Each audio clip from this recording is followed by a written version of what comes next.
যে এই দুইটি নদী আছে সুরমা এবং কুশিয়ারা, এই সুরমা এবং কুশিয়ারাকে কিভাবে নষ্ট করেছে এটা কি আমরা চোখে দেখি নাই? ঢাকার যে বুড়িগঙ্গা আছে সেটাও তো নষ্ট করা হয়েছে। এই নদীগুলো আমাদের নাগরিক সম্পত্তি, এই নদীগুলো আমাদের প্রাণ। এই প্রাণকে নষ্ট করার অধিকার কিভাবে এই রাজনৈতিক দলগুলো গ্রহণ করেছে আমরা জানতে চাই। প্রকৃতিকে প্রিজার্ভ করার রাজনীতি আগামী দিনের রাজনীতি হবে তরুণদের, এবং এই নদীগুলোকে আমরা কিভাবে প্রিজার্ভ করব, এই পাঠাগারগুলোকে আবার আমরা কিভাবে ফিরিয়ে আনবো, এইটা হবে তরুণদের সামনের দিনের পলিটিক্স। আমার আগের বক্তারা বলে গিয়েছেন আমরা সেবক হতে চাই, কারণ আমাদের ভিতরে সেই দরদটা আছে আমাদের জনগোষ্ঠীর প্রতি, আমাদের সেই দায়টা আমরা ফিল করি, না হলে আমরা রাস্তায় নামতাম না, আমরা প্রাণ দিতাম না। বাংলাদেশের জনগণ বারংবার ইতিহাসের বাঁকে বাঁকে প্রাণ দিয়ে অভ্যস্ত হয়েছে, এবার আমরা জীবন দিয়ে রাষ্ট্র গঠন করে সারবো ইনশাআল্লাহ।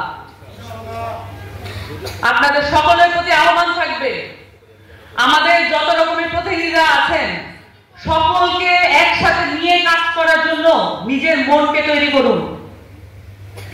যত আহত এবং শহীদ পরিবারে যারা আছেন তাদের দায়িত্ব আমাদের ঘাড়ে নিতে হবে। তাদের কাছ থেকে আমাদের শুনতে হবে তাদের কি আকাঙ্ক্ষা ছিল। তারা হয়তো নিজেদের ভাষায় বলবেন, কিন্তু সেটাকে আপনারা ট্রান্সলেট করে নেবেন এবং সেটাকে আমরা জনগণের কাছে উপস্থাপন করব। আমরা যে কাজটা করছি, নতুন রাজনৈতিক দল গঠন আমরা প্রেস ক্লাবে গিয়ে আমরা ঘোষণা দিয়ে দিতে পারতাম, কিন্তু আমরা সেটা করি নাই। গণঅভ্যুত্থানের দায় সেটা নয়। আমরা জনতার কাছে গিয়েছি, আমরা জানতে চাচ্ছি আপনি কি ধরনের দল চান, দলের কাছ থেকে আপনি কি চান, এবং সেই কথাগুলো দল যখন ক্ষমতায় যাবে তখন তাদেরকে সেটা করতে হবে। গালিব বলেছে সেটা অবশ্যই ঠিক। নতুন রাজনৈতিক দল যেই হোক না কেন, যারাই হোক না কেন, তাদেরকে অ্যাকাউন্টেবল করতে হবে এই জনতা, এবং নতুন রাজনৈতিক দলের সেই দায়িত্ব থাকবে যাতে জনতা তাকে যে কোনো সময় অ্যাকাউন্টেবল করতে পারে, সেই প্রসেস সে নিজেই তৈরি করবে, যাতে করে কোনোদিন আনঅ্যাকাউন্টেবল কোন ধরনের প্রসেসের মধ্যে দিয়ে নতুন কোন ফ্যাসিস্ট জন্ম না নেয়। আমরা নিজেদেরকে এমন ভাবে তৈরি করতে চাই যাতে করে কোনোদিন আমাদের উপরে এই জনগণ বিতস্ত্র না হয়।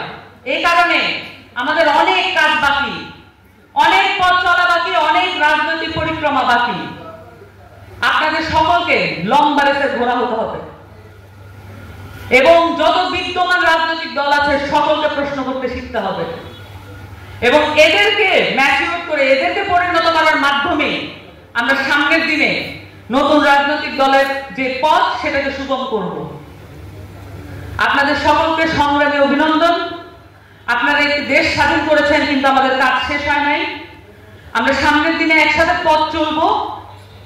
আমাদের সামনে অনেক পথ পাড়ি দেওয়ার ব্যাপার আছে, অনেক কাজ করার আছে, কিন্তু তরুণ জনগোষ্ঠীকে এই দেশে মাথা তুলে দাঁড়াতেই হবে।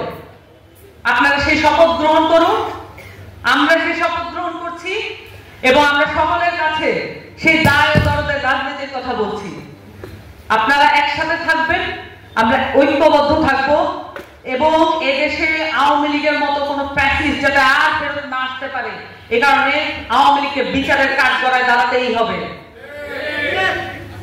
এবং জাতিসংঘের যে রিপোর্ট আমরা দেখেছি, সেই সাথে ইউনিসেফ যেভাবে বলেছে যে এখানে শিশুরা ছিল সবচেয়ে বেশি ভালনারেবল, আমাদের শিশুদের জন্য নতুন যে রাষ্ট্র কাঠামো আমাদের প্রয়োজন, সেই রাষ্ট্র কাঠামো আমাদেরকে তৈরি করতে হবে। এই দায়টা আমাদের সকলকে বোধ করতে হবে।